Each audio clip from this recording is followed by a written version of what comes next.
Okay, so let's start with those two games that we most recently played, and those were Rayo Vallecano, where we lost 3-2, and also Cadiz, where we won 2-1. Sorry, and it was two different games, but with some reoccurring points. And let's start with defense. Now, I would like to talk about Thibaut Courtois. Now, in both of these games, he didn't cover himself in glory. Now, I can't criticize him because of what he did last season, but for the first goal in the Rayo match, I think he should have done better. And for the Cadiz goal in the Cadiz match, obviously, I think he should have held onto the ball in the first shot. So, for me, I think it seems like Courtois has got off to a slow start this season. He has only kept a clean sheet in the Champions League, hasn't kept a clean sheet in La Liga. Lunin has also kept a clean sheet in La Liga. It's not looking too good for Thibaut Courtois in terms of his clean sheet record so far this season. And when you look across to Barcelona, they are looking incredibly good defensively in most games because of the fact they keep control of the match. I think Real Madrid have struggled with that control in a lot of the matches, and we saw in the Rayo match there was no control whatsoever. Rayo completely overran us. They completely caused chaos, which we just couldn't deal with. And I think a lot of that is down to the fact that someone was not present. We'll get onto that in a second. But the fact is that I think the difference between us and Barcelona, we can see clearly, is the fact that we don't have as much control as Barcelona upon these games. And I think that really did affect us defensively. So what were your thoughts on the defensive mistakes, performance, the lack of clean sheets in the last two performances, but also over the season so far? Yeah, it's actually a fair point where you're saying that we don't have a certain amount of control in those matches, especially against La Liga opponents who normally comes with energy, especially in those away matches when it's a small pitch. If it's a whole match, they're sitting deep, making it difficult for us. If it's an away match, then they would make it a bit more aggressive for us with the energy and the passion that they play when we are playing away. And that's a good point. Sometimes you won't have the control when you're playing away. And we miss guys like Toni Kroos, who's having a wonderful season, like you mentioned. You can see it's a smaller pitch. We needed him to evade any pressure from Vallecano.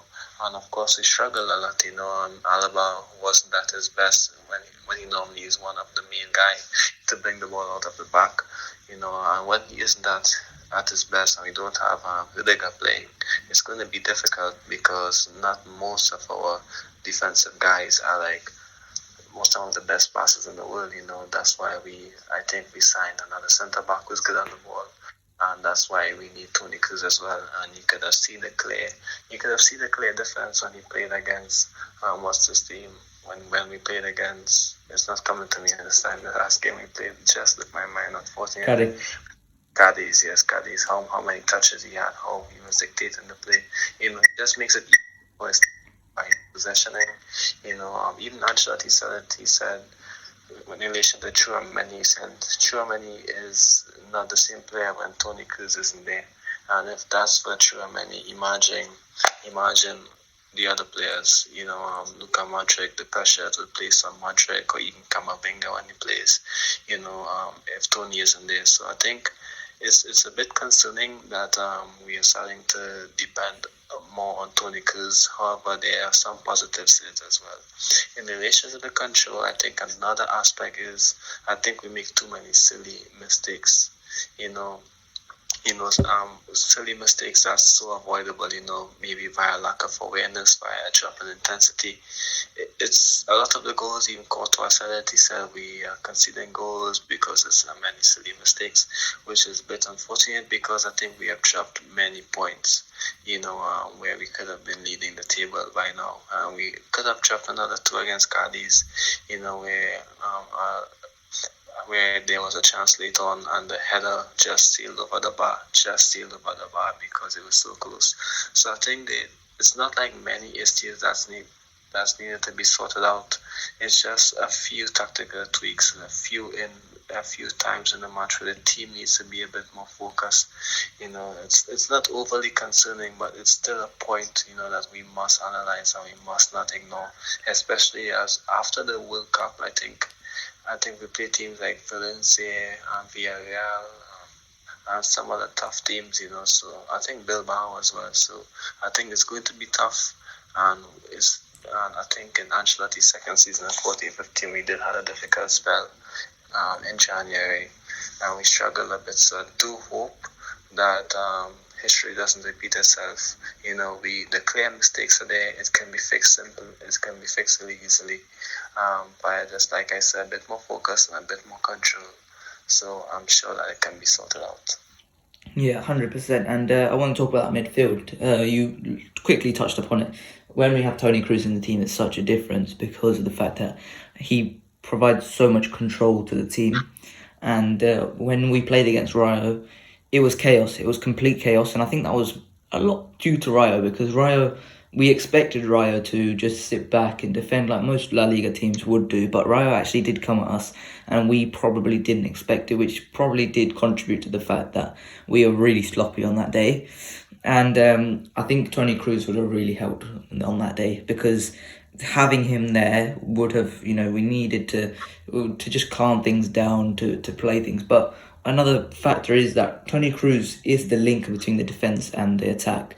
When we saw in that game, is the fact that, we had Modric and Valverde there, and we also had Tchouaméni. There was a real disconnect between the defence and the attack, and often we had to either, try and play vertical balls, which were cut out by the Rayo players, or we had to hit a long ball, which we couldn't do because we didn't have Benzema up front, and the player who we were hitting long balls to are often Vinicius Junior or Rodrigo, which realistically is not ideal. It's not ideal at all if you want to play long ball football. So it wasn't looking good in that way, and you saw the difference it made to have Toni Kroos against Cadiz, where ultimately we looked so much more. We had so much more control in that match, and for me, I think Toni Kroos is the difference. So for me, I would you've got to Florentino has to somehow get that contract situation sorted, because he's just too key for us to lose. So, what are your thoughts on Toni Kroos on those two matches and over the season? Yeah, I just mentioned that without him, we lack a bit of control, which also affects the players, as well. In relation to Toni Kroos, in relation to his long-term future, I think that I'm sure that we might get one more year out of him. I think he'll be seeing how important he is. If you look back, I think when Paul Scholes left Manchester United, I think, Ferguson asked him, just come back for another year because we need you. Whatever the talk, I can't remember exactly what the article was when I saw it years ago, which is a long time ago. I think something similar should happen now with Ancelotti, with the president. Just speak to him. Of course, he would want to go out on a high, but maybe just one more year, then we can plan a bit better, get a couple of signings in, because it's not going to be Tony. I think Luka as well may leave next year, not this year. I'm sure he can have another year in him. So it's going to be difficult. So it gives us more time to plan. If we spend the money, of course. But I think that Tony is important, and he's also important because we're playing better football than last year in terms of our passing, the movement, the interchanges. So we're playing better football. So that's a positive. That's a big positive. And when you're dominating games on most occasions with the ball, I think Tony is the man who would be the one dictating the pace, controlling the tempo. And it takes us back to the old quote from Casemiro, where he's stating, if Madrid wants to play fast, Tony will play fast. If you want to play slow, then Tony will slow down the game. So I think when you're controlling the game, you can make those decisions. Last year, I remember saying that he should have been dropped for the Chelsea match. That's because we were sitting in a deep block. It was a bit confusing what we were doing. But now you can see that there's a bit of an idea what the team wants to do. So that gives Tony an advantage, and that's why he's having a better season. And of course, let's not forget that he is getting better defensively as well. I think 8 interceptions and tackles against Cadiz. That was actually quite insane, considering that that's not really his game. And of course, he even admitted that it's a new midfield and he has a bit more defensive obligations this season. And he's stepping up, and of course I think that without the international duty, he's going to do well again. And it's important for him to continue to do well. It seems like 2014-15 all over again, where we need him to dominate games, to control the games, and allow the platform for our attackers to shine. So I'm happy for him. I'm happy for the team. We need him, of course. I like Tony a lot that he's done for the club, but in terms of importance, it's not just that we like the player, he's actually important, so it's just an alignment of both factors. Yeah, 100%. And let's talk about Tchouaméni and Casemiro. Casemiro obviously was the defensive conduit in the team and made a lot of the defensive output in the team. Obviously now Casemiro's gone and Tchouaméni's come in. Now that's obviously made our attack much, much better, and we look a lot more fluid, a lot more smooth in attack. However, defensively, I don't think Tchouaméni has the aggression that Casemiro had. Now, because of that, suddenly our defence is faced with a lot more chances, and therefore the defence naturally makes more mistakes. And I think that is a lot of what's been causing our mistakes this season, is that the aggression that Casemiro had has been lost now in this team. And I think the way you can solve that is try and replace Casemiro's aggression. Try and get Tchouaméni to be more aggressive off the ball. I think that has to be one of the main things. But also, I think you can be aggressive in the centre of defence. It doesn't matter where you got that aggression, it just matters if you got the aggression. And I think if you can get that aggression with a pairing of Militao and Rudiger, we have looked very, very good when those two have played defensively, I've thought, and we have looked better than we've played defensively when we had Militao and Alaba. I think if those two play, we suddenly look a lot more aggressive, look a lot less prone to making mistakes. Obviously, those two are more erratic, more likely to make mistakes in that case, but they are faced with less chances, faced with less opportunities to make mistakes, in my opinion. And I think that has to be a certain part to it. Obviously, it will help a lot if Tchouaméni suddenly becomes more aggressive himself. I think that helps us quite a lot, and it improves his defensive output inside the box, inside, when he's faced with dribbler, when you say you've got 2-on-3 on the opposition's half. When you look at that, then I think Tchouaméni has to cut it out, be aggressive, be the first one to it. You've got to make sure that you're the first one to the ball. I think that really helps. So what are your thoughts on Tchouaméni and the aggression part of our team? Yeah, of course, he's not the same player. Of course, so that's understandable. As the old saying goes, when you're replacing a player, that's been consistently important for years, it's highly unlikely you're going to get a similar type of player. And even if you get the similar type of player with the same traits, it's going to be like a different level of experience or understanding of the game. So it's always going to be like a unique opportunity for him, to come in and replace Casemiro. What I must admit is the fact that he's good on the ball, and he is definitely making movements in attacking zones. He's signaling to Modric and Kroos when he's moving forward, as we saw. I saw a graphic in the Atletico Madrid game where he assisted the Rodrigo goal. He signaled to his midfield duo behind him, that he's moving forward, and they held for him. Then he assisted Rodrigo goal.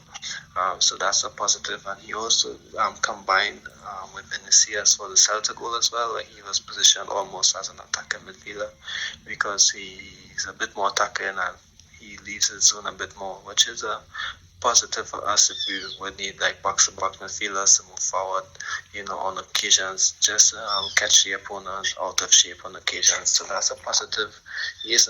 I expected him not to be like the defensive monster, like our Brazilian was. Of course, he's going to give the performance where he is dominating games with his defensive attributes, but it's not going to happen all the time. It's not going to be at a consistent level. Let me just touch on Casemiro a bit. I'm a bit shocked by how good he's playing on the ball in England. Of course, there's a bit of mistakes, but it seems like he's doing so well on the ball, which is good. And I must say that maybe because he played next to Kroos and Modric for so long, it seemed like he was bad on the ball, but when he's playing with other midfielders, it seems like he's one of the best. So that's something I would have liked to highlight. Yeah, 100%. Let's talk about the fullbacks now. Ferland Mendy and Carvajal, and I think they had quite a bad performance against Rayo. Carvajal obviously gave away the pen and then gave away another pen, which was the pen that they scored. And then obviously Ferland Mendy looked really sloppy in possession. Didn't look very sharp in my opinion in the game, and really struggled to keep up with the pace. I think these two, there are obviously moments in which they will struggle. I think Carvajal, especially when Valverde isn't on the right wing, I think he does tend to struggle a little bit at points. However, I do trust Carvajal to get back to his best when it's required, like he did in the Champions League final. But on Ferland Mendy's case, obviously he's had a lot of support this season, had a lot of criticism this season at points. I don't think he's been at all great this season. He's obviously missed out on the World Cup squad, which I don't understand because of the fact that he is so much more different from the other fullbacks that France have. But that's Deschamps' choice in my opinion, and I think to be totally honest, I think Ferland Mendy hasn't had the best season so far, and I think although he's been sloppy this season, he's been a bit. I think we could certainly use a bit more depth on the left back slot. I think Fran Garcia on the opposite side, we saw he put in a very, very good performance for Rayo, and ultimately I think that was the audition for him. I think we should be spending just 5 million on Fran Garcia, just bringing him back as the backup option for Ferland Mendy. I think that would be a really good option. So what are your thoughts on these two fullbacks? Just briefly before you move on to Vinicius Jr. Yeah, I think Mendy has lost maybe what made him a bit unique. So Richard Page is saying that maybe since his injury he's lost a bit, which is, I'm not too sure if I can confirm that because he's still a bit quick, he's still moving, agile as he would, he's getting better on the ball. But I think I'm not too sure if it's just down to focus or maybe the international, the long 2 months off for the World Cup before any big matches. I think that would do him some good. So I think maybe a lot of these guys would need some rest as well. Carvajal, I'll be a bit concerned for him when he comes back. So I hope that Lucas can step up for a bit. So I'm not overly concerned, but it's definitely something that we have been speaking about, or many fans have been speaking about maybe for a while now, with Garcia, with Miguel, and of course with other fullbacks on the market who can maybe deputize for Carvajal, younger fullbacks. So it's something that we should monitor, especially going into the window that's coming up.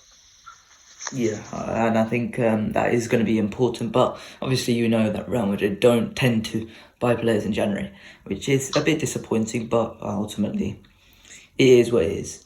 Let's move on to Vinicius Jr. and I want to talk about the refereeing situation in Spain. Now, if you know me, I don't think the refereeing situation in Spain is very good. I think it's pretty poor, to be honest. Most of the referees are pretty poor.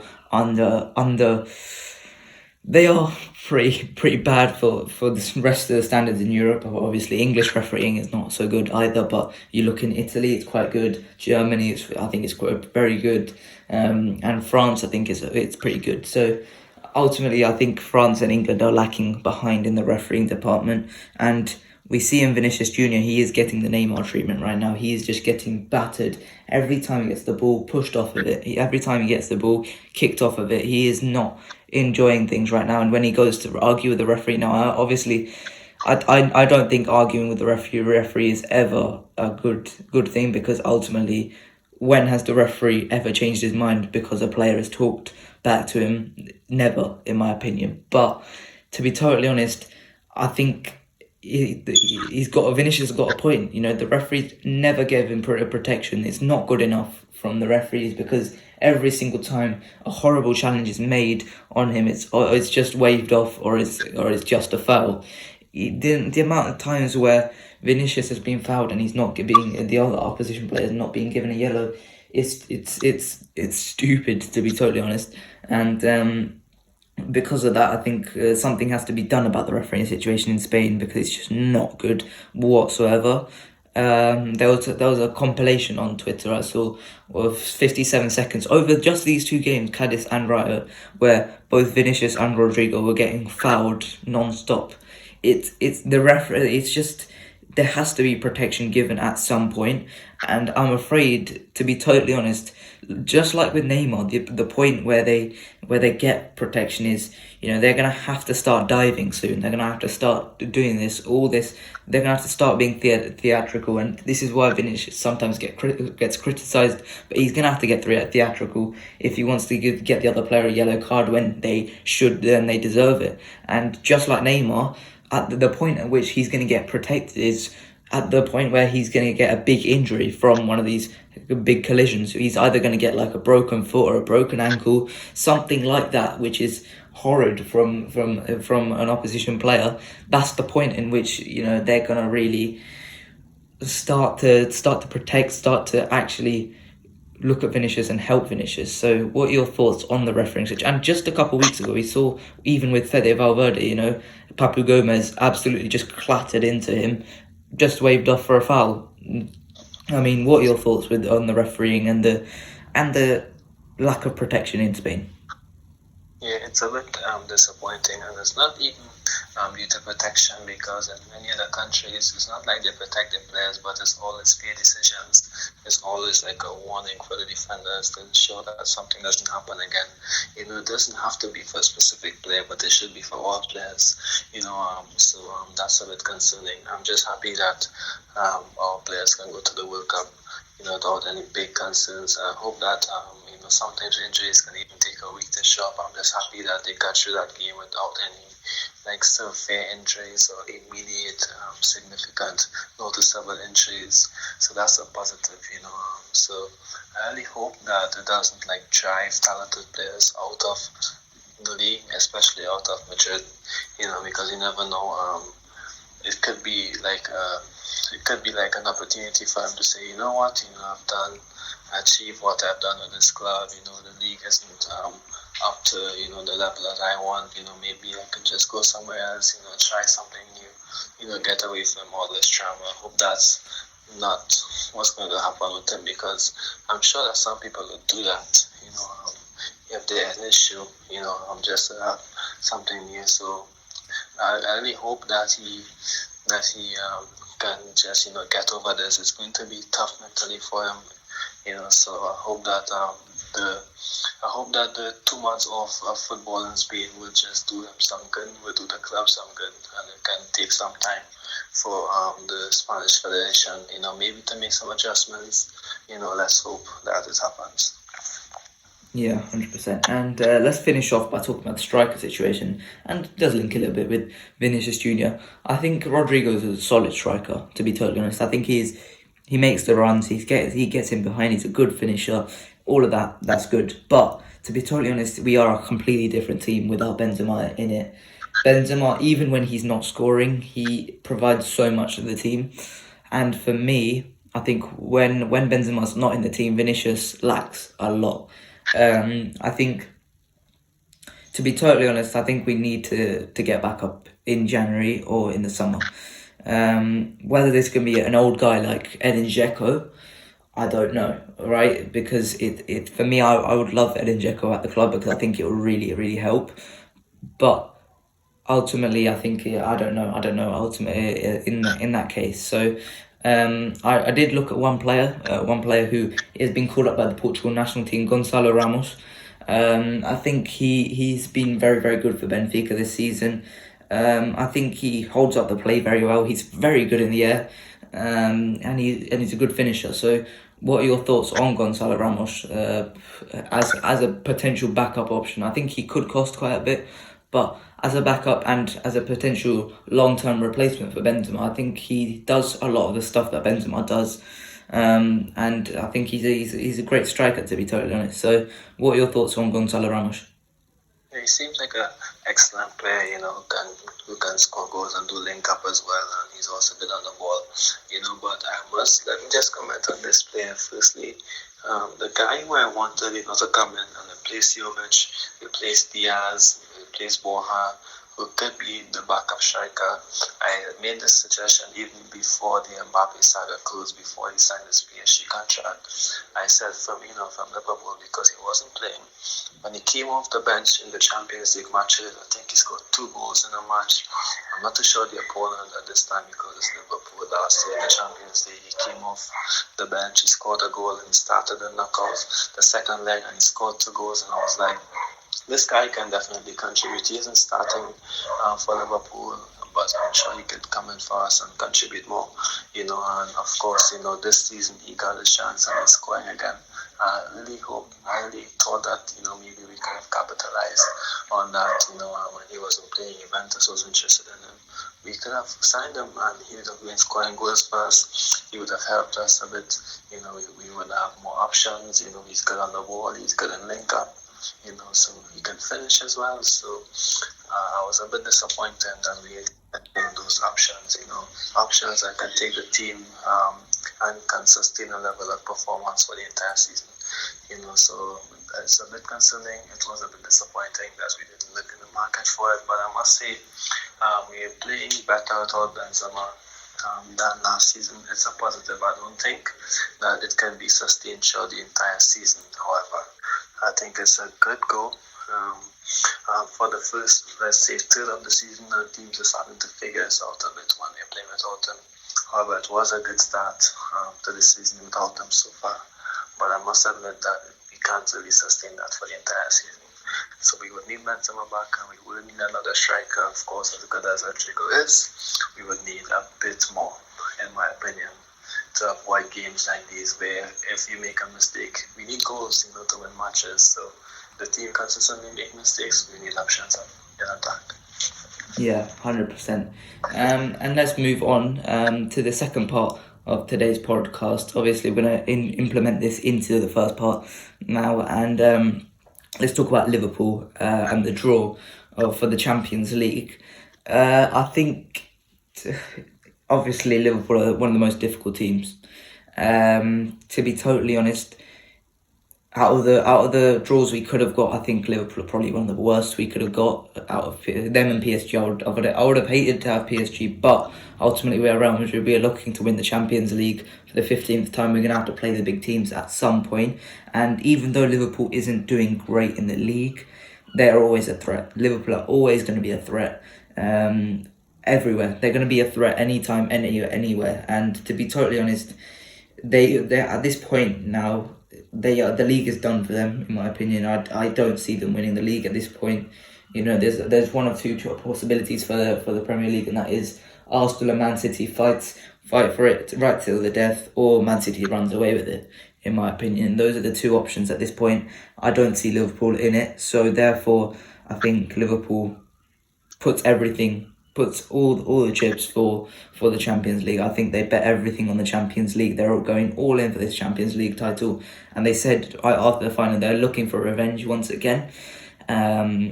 Their record is quite pitiful against us, but ultimately they are still Liverpool. They are still a fantastic side, and they've still got dangerous players. And some of their players, I think, will get better. Let's talk about Darwin Núñez now on their side. I think Darwin Núñez, although he hasn't been finishing off the easy chances, he's certainly scored quite a few big ones. Yesterday he scored 2, I believe, against Southampton. And I think Darwin Núñez, I really like Darwin Núñez and I think he will be really, really really good against our defence, because our defence does struggle against chaotic strikers, and ultimately that is what Darwin Núñez has provided for Liverpool so far. He's going to really really be a nuisance for our defence. So what are your thoughts on Darwin Núñez coming up against this team, and all in all the Liverpool challenge?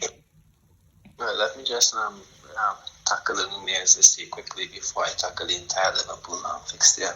I think Núñez is a player who makes good movements in the box. He isn't the best of finishers, but he can finish. I think he can finish a bit. I think it's similar to Timo Werner situation where his movement is good, his link-up play is good. However, sometimes he would miss the final ball sometimes. However, we would struggle against these players, like you said. Timo Werner constantly scores against us, so I think he's a similar profile in terms of his intelligence to Núñez. So it's obviously a concern, and if he scores against us, I'm not going to be shocked. I don't think he's a bad player, But in relation to the entire Liverpool tie, I think it's the second worst tie after PSG. I think PSG are better this year than Liverpool. I think, PSG, it would be a bit more, drama with Mbappe and Messi and Neymar. Sergio Ramos is playing now, so I would have preferred not to have those headlines, especially again, so early in the season. So I think Liverpool is a better option, but I think, like you said, they're not having the best of seasons, but they are capable of winning those big matches, similar to how Madrid would do in the Champions League, even last season, and of course in 17-18, when we struggled in La Liga, but won the Champions League against big teams like Bayern, PSG, Juventus, and even Liverpool in the final. So I think it's a bit concerning that we got that. I do believe that we can defeat them, but they are a tough team. Of course, step by step, I think they can get better. They defeated Manchester City, they defeated Spurs, so I would be a bit concerned if we're going to play them, especially if we are not at our best going into it. However, I have confidence in this team, in the squad, to get the job done again. But it's so far away, 2 months or 3 months ago.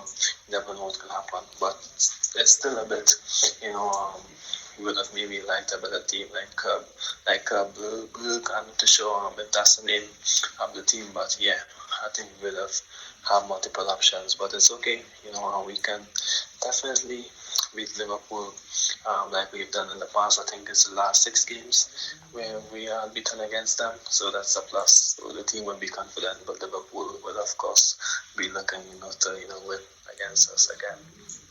Yeah, we'll obviously do a preview on Liverpool, on the Liverpool match when we come close to it. But let's talk about their weaknesses and their main strength. In my opinion, Trent and Van Dijk right now, they are not in good form. That could all change before, because we're talking about a long time from now. That could all change, but right now Trent looks horrid defensively. Van Dijk looks a shell of himself, and that could be a huge problem for them. Andrew Robertson doesn't look anything like he did before. That midfield three, Fabinho looks really, really slow in my opinion. And then Thiago, I think Thiago's been their only good midfielder this season so far. I think he's been pretty good. But apart from that, if he's injured like he normally is, then that could be a huge problem for them. Jordan Henderson's been poor. The other midfielders, James Milner, been poor. Harvey Elliott's been good, but I don't think he's ready to start in such a big game. And you look at that, but then you look at the strengths that Liverpool have. Obviously, Mo Salah's starting to come back into form. He'll have a whole of that World Cup period just to rest, to get back into his form. And then you look at Alisson. Alisson's been wonderful this season. If the Liverpool didn't have Alisson, I strongly believe they would be near the lower parts of that table, to be totally honest. Alisson has saved them on so many occasions. Like in that Brighton match, without Alisson, that could have been 6 or 7 for Brighton, to be totally honest. I think Alisson is huge. I've never seen a keeper with that good of one-on-one ability since maybe Prime Neuer, I would say. That one-on-one ability has been so good from Alisson. So I think that those are the strengths and weaknesses. What are your thoughts? Have I missed out on any strengths or weaknesses from Liverpool's side? Yeah, I think you basically touched on most of them. However, for the big matches, I think especially in defense, there would be like specific strategies to cover weaknesses. Like in the Champions League final with Trent, you could have seen Konate and Henderson even double teaming Vinicius there when he's isolated with Trent. So it's difficult to really see if those difficulties and those issues and weaknesses would last until 2 months from now. A lot can switch up by then. However, you're making a fair point. Even Robertson, who is quite good defensively as well, his positioning seemed a bit off. His on the ball play also seemed a bit off as well. But Van Dijk as well. Gomez. He's having a decent season, but he made a mistake in the last game he started, I think 2 weeks ago. So I think there'll always be opportunities to go at the defense and get an opportunity to score a goal, especially with the attackers we have and the energy that they can sometimes play with and take those chances. So, of course, I would be looking forward to see how good we can do against the Liverpool defense. But I think it might be a bit more of a cagey affair, with more defensive work, in my opinion. But so far, it's a bit too early to tell. Yeah, so far this season, Liverpool been poor, we've been good. Everything can change though, and that's important to stress. Everything can change within a matter of 2 months, with a World Cup in between, with the players getting rest. Everything can change. So we can't really do a preview on this until probably the week before. So that is it for this week's Los Blancos podcast. I hope you guys enjoyed. If you enjoyed, please like and subscribe, and I'll see you guys later. Bye bye.